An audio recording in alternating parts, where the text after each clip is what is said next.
प्लेटो के बारे में दुनिया के सभी दार्शनिक एक वाक्य कहते हैं और वो बहुत महत्व का है, बहुत महत्व का है। वो वाक्य है, the whole of the European civilization is a footnote of Plato. The whole of the European civilization is a footnote of Plato. माने पूरी की पूरी यूरोपियन सभ्यता, पश्चिमी सभ्यता प्लेटो के फुट नोट के जैसी है। फुट नोट तो आप समझते हैं, किताब के नीचे जो कुछ आपने लिख दिया है। इसका मायने ये है कि प्लेटो यूरोपियन सिविलाइजेशन का सबसे बड़ा अथॉरिटी है। मैंने प्लेटो को पढ़ना शुरू किया और प्लेटो की जितनी भी पुस्तकें उपलब्ध हैं बाजार में, हिंदी में हो या अंग्रेजी में या किसी अन्य भाषा में, मैंने कोशिश की है कि उसको मैं जानूं, तो ज्यादातर अंग्रेजी में उपलब्ध है। मैंने वो सब पढ़ डाली और प्लेटो की जो सबसे महान पुस्तक मानी जाती है रिपब्लिक, जिसके बारे में सारी दुनिया उसकी चर्चा करती है, उसको मैंने 8-10 बार पढ़ डाला। रिपब्लिक, प्लेटो खुद कहता है कि ये जो रिपब्लिक है वो मेरी सबसे अच्छी कृति है। प्लेटो ने बहुत कुछ लिखा है, लेकिन रिपब्लिक के बारे में वो खुद कहता है कि ये मेरी सबसे अच्छी कृति है। सोक्रेटिस, सुकरात, जो बहुत कुछ लिख गए अपनी सिविलाइजेशन के बारे में, उनका मैंने कुछ इकट्ठा किया। देकार्ते, बहुत बड़े दार्शनिक हैं यूरोप के, उनका बहुत कुछ इकट्ठा किया।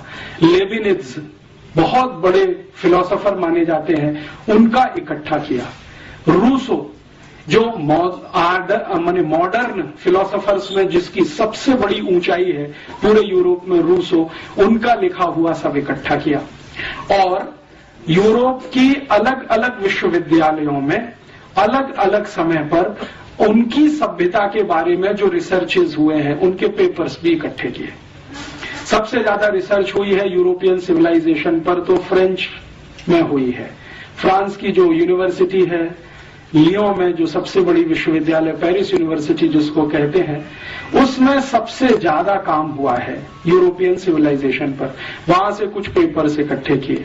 उसके बाद थोड़ा बहुत लंदन में हुआ है, ऑक्सफोर्ड में काम हुआ है, वहां से इकट्ठे किए। और अमेरिका में जो सबसे बड़ी यूनिवर्सिटी मानी जाती है हार्वर्ड, वहां से कुछ पेपर्स इकट्ठे किए।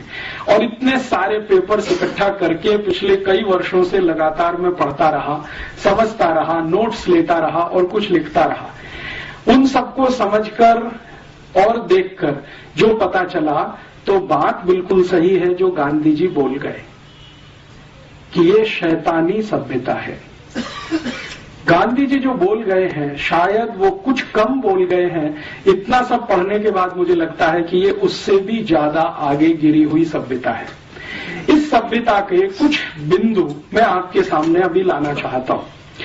जिस यूरोपियन और अमेरिकन सिविलाइजेशन की तरफ हम अंधे होकर दौड़ रहे हैं, हमसे मतलब हमारी राज व्यवस्था, हमारी जो पॉलिटिकल इकोनॉमी है, वो अंधा होकर जो दौड़ रही है, और हमारे देश के जो राज्य चलाने वाले लोग हैं, उसको मैं समझना चाहता हूं कि इसमें बुराई क्या है और कुछ अच्छाई है तो वो भी दिखाई दे। तो उस दृष्टि से मैंने थोड़ा तटस्थ होकर उनके यहां से कुछ इकट्ठा किया है।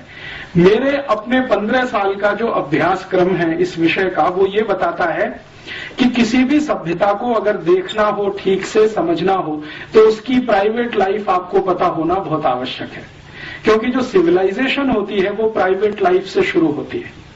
निजी जीवन जो होता है आपका, वो आपकी सिविलाइजेशन को पूरी तरह से बताता है। जो सार्वजनिक जीवन है वो सिविलाइजेशन को कई बार नहीं बताता। क्यों? क्योंकि सार्वजनिक जीवन में आप कई बार पाखंड कर रहे होते हैं, ढोंग कर रहे होते हैं, आप जो नहीं होते हैं उसको दिखाने की कोशिश कर रहे होते हैं। तो सार्वजनिक जीवन तो बहुत विवादास्पद हो जाता है। निजी जीवन में विवाद नहीं होता, क्योंकि वहां जो है वो है। घर के अंदर आप जैसे हैं वो आपका प्राइवेट लाइफ बता देता है कि आपकी सिविलाइजेशन कैसी है।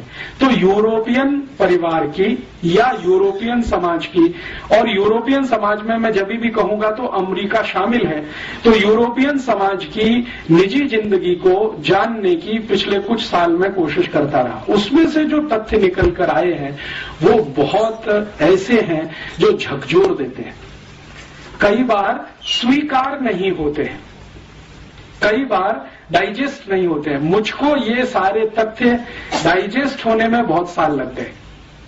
और मैं, मेरे गुरु जिनका नाम है श्री धर्मपाल, जिन्होंने मुझे इस काम में बहुत बड़ी मदद की, उनके साथ इस विषय पर घंटों घंटों बहस करता रहा हूं पिछले 1997 से आज तक।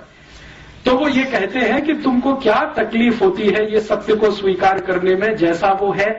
मैंने कहा मुझे जो बताया गया है यूरोप के बारे में और अमेरिका के बारे में वो इन तथ्यों से बिल्कुल उल्टा है।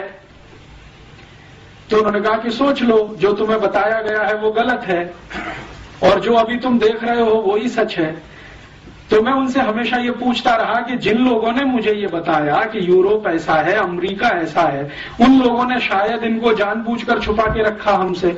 तो उनका इसलिए कि उनको तुम्हें गुलाम बना के रखना था। तो अंग्रेजों ने अपने बारे में योग बताया वो थोड़ा अच्छा ही होगा, खराब क्यों बताएंगे? खराब तो तुमको खोजना पड़ेगा अगर उनका पूरा सत्य देखना है तो वो जो कुछ दिखाई देता है वो गांधी जी के कहे से बिल्कुल मेल खाता है। अभी मैं यूरोपियन सभ्यता के बारे में आगे बढ़ूं उससे पहले एक सत्य उनका आपके सामने उद्घाटित करूं। वो आप सब जानते हैं, लेकिन ध्यान में लाने के लिए, यूरोप जो है वो एक खास तरह के वातावरण में रहने वाला इलाका है।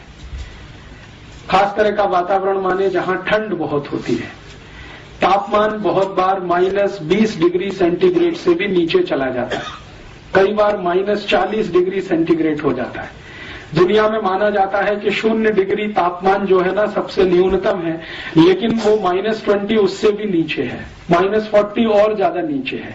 तो कई बार -20 -40 डिग्री सेंटीग्रेड टेम्परेचर हो जाए और वो 2-2 3-3 महीने तक लगातार रहे, तो आप कल्पना करिए कि कैसा इलाका होगा।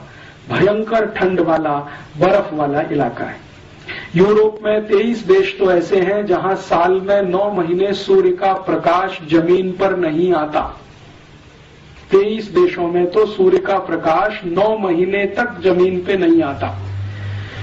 परिणाम क्या होगा? जिन देशों में 9 महीने तक सूर्य का प्रकाश जमीन पर नहीं आएगा, वहां की जमीन में घास का तिनका कैसे उगेगा? क्योंकि पूरा का पूरा जो साइंस है, बोटेनिकल और प्लांट वैरायटीज का जो साइंस है, वो तो ये कहता है कि बिना सूर्य के प्रकाश के जमीन से अंकुरण नहीं होता। बीज आप कितना भी डालो, लेकिन उसमें अंकुरण होने के लिए जो गर्मी चाहिए वो गर्मी सूर्य ही देता है। तो बीज तो आपने डाल दिया, लेकिन अंकुरण की ताकत तो सूर्य के प्रकाश में है। 9 महीने तक सूर्य का प्रकाश जिस क्षेत्र में नहीं आएगा, वहां 9 महीने तक तो जमीन में से कुछ नहीं उगेगा। तो यूरोप के 23 देशों में साल में 9 महीने जमीन में से कुछ उत्पादन नहीं होता और 6 महीने तक तो बर्फ ही बर्फ रहती है। और बर्फ भी इतनी होती है कि उसको काट कर हटाना उनके जिंदगी का सबसे बड़ा काम है। आज आप कनाडा चले जाइए, इस समय ऑस्ट्रेलिया चले जाइए, न्यूजीलैंड चले जाइए, फ्रांस में चले जाइए, तो वहां की सरकारों की बहुत सारी संस्थाएं और प्रशासन बर्फ हटाने के काम में ही रात दिन लगा रहता है ताकि सड़क को चलने लायक बनाया जा सके। और यूरोप में ज्यादातर घर जो होते हैं वहां दरवाजे 2 तरह के हैं। एक तो आपका फ्रंट डोर है और एक छत के ऊपर से है। कई बार बर्फ इतनी होती है कि सामने का दरवाजा बंद होता है सड़क वाला, तो छत के ऊपर के दरवाजे से जाना पड़ता है। ऐसा इलाका है। तो उससे मैं एक ही बात आपके ध्यान में लाना चाहता हूं, बहुत ठंडी वाला इलाका है, बहुत सर्दी वाला इलाका है, ठंड सबसे ज्यादा होती है। गर्मी क्या होती है ये यूरोप के लोगों को अंदाजा नहीं है। कभी तापमान गर्मियों में 30 डिग्री के ऊपर चला जाए तो हाय तौबा हो जाती है।